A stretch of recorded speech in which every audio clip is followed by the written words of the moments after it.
Good morning, Dan and Amy. Well, the March jobs report is out, and it is not good news.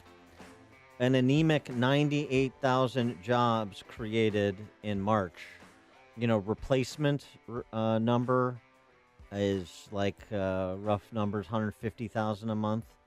So this ain't good news. And there's a lot of reports out this week about Wall Street getting a little jumpy about Trump's ability to make America great again anytime soon. In fact, Ray Dalio, who is the founder of the world's largest hedge fund, Bridgewater, he issued a 61-page report examining the rise of populist political leaders in advanced economies since 1900, finding many commonalities. Classic populist economic policies include protectionism, nationalism, increased infrastructure building, increased military spending, greater budget deficits, and quite often capital controls. And that's the setup for an economy that doesn't turn out terribly well. Are we on the cusp of that after all of the enthusiasm about deregulation and substantial structural tax cuts coming in the immediacy after Trump's inauguration? Well, for more on this discussion, we're pleased to be joined by our friend, Scott the Cow Guy, Scott Shellady, Fox Business News contributor. Scott, thanks for joining us. Good morning. So your reaction to that 98,000 number for March? I think you're a little kind. It stinks. Just when the market thought we were going to get some sort of momentum, we had two good ADP numbers, private jobs numbers, in a row, and it looked as though we were setting up for maybe another good non-farm number from the Bureau of Labor Statistics, but it just didn't pan out that way. And really what that tells us is this aircraft carrier of an economy is going to be much more difficult to turn around. I mean, I and as well as the rest of the Wall Street were hoping that, we've had good numbers with Obama in the past, but they're always followed by a bad number to prove that they were just outliers. And this is, once again, one of those situations where a great number was followed by a bad number, and that good number last month was revised lower as well. So this is not good. Now, everybody's going to focus on the unemployment rate falling to 4.5%, which is the lowest since 2007. I wish we would just throw that number away. Mm-hmm. That number doesn't mean anything anymore. Yeah. It's economically insignificant because it's so skewed, and it just doesn't really reach the bottom where you need to really get a good feel for things. And so don't even really take a gander at that. I think obviously the serious situation, the bombings and the jobs number are going to be the highlights for today, and maybe the serious situation overrides it. But boy, oh boy, it's playing havoc with the bond market, and I think this number is going to continue with that. Well, what could President Trump do to fix this?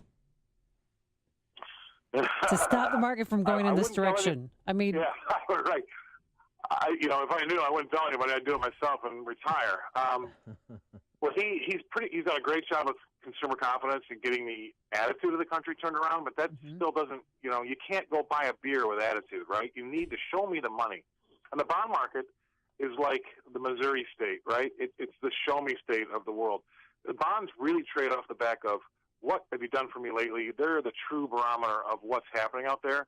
And actually, it dwarfs the equity market. People don't talk about bonds because they're not sexy. They're kind of boring. But the money invested in the bond market dwarfs the equity market.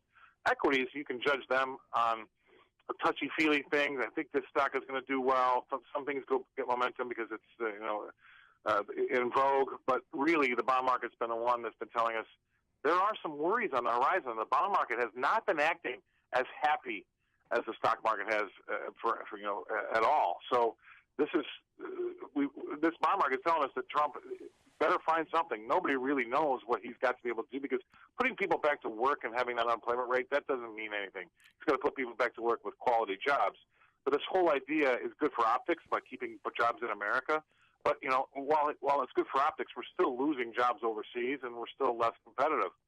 And if this bombing thing continues and there's more of a flight to the dollar, bonds, and gold, the dollar's going to get more expensive. That's going to be a synthetic interest rate hike, and that's going to slow the economy down some more again. So his hands are tied. You know what he needs? He needs some sort of economic innovation, kind of like the internet that we just can't see right now, to kind of bring us out of our doldrums, because that's what the internet did the last time around, right? We need something like that none of us can think of right now to really kind of turn the ship around. Boy, if that's the order of the day, that's a pretty tall one. I mean, your point is well taken. After a 15% run up in the 4 months after the election, the Dow is now down about 2% over the last month. And it's essentially treading water after Trump's efforts to repeal and replace Obamacare have stalled. And you mentioned bond yields and the dollar is sagging, but that may alter if the bombings continue. And so, in lieu of inventing the fourth wave tomorrow, what about the importance of those structural, personal and corporate tax cuts, particularly corporate?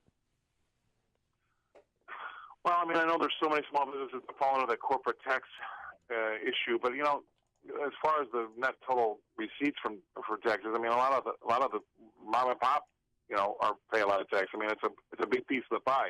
I know we're going to start with corporate, but the reason why we've only seen a 2% dip in the equity prices, Dan and Amy, is because the market still believes that there is a chance, probably a greater than 50-50 chance, that one of those three tenets of his presidency come true in some sort of fashion. We get some sort of tax cut.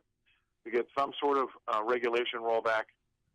Obamacare would be that regulation rollback, and Obamacare would be a synthetic tax cut as well, and also some sort of infrastructure spending plan.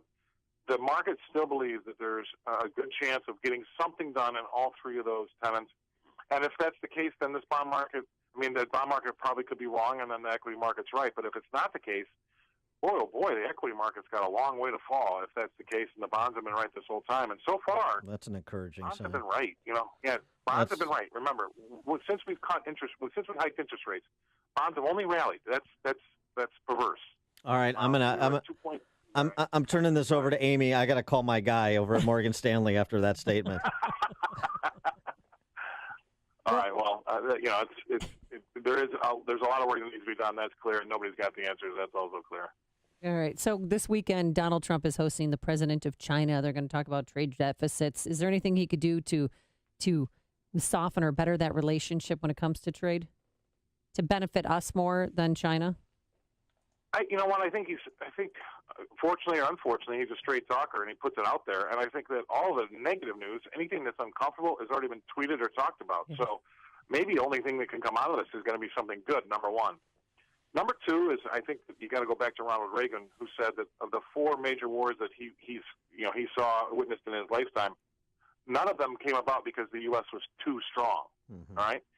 So I've talked to everybody this morning, from cab drivers to hedge fund managers on Wall Street, and to a man, they all believe that the U.S. taking control again and coming back as a strong player on the global stage could actually be very, very good for the markets in the short and long term. So that might be something that could help the economy. Amy, to your first question, and to the second question, he embarked upon that strategy whilst the Chinese premier was there. So I think that only good things can come out of this meeting, because I think all the negative has already been out there and tweeted and talked about.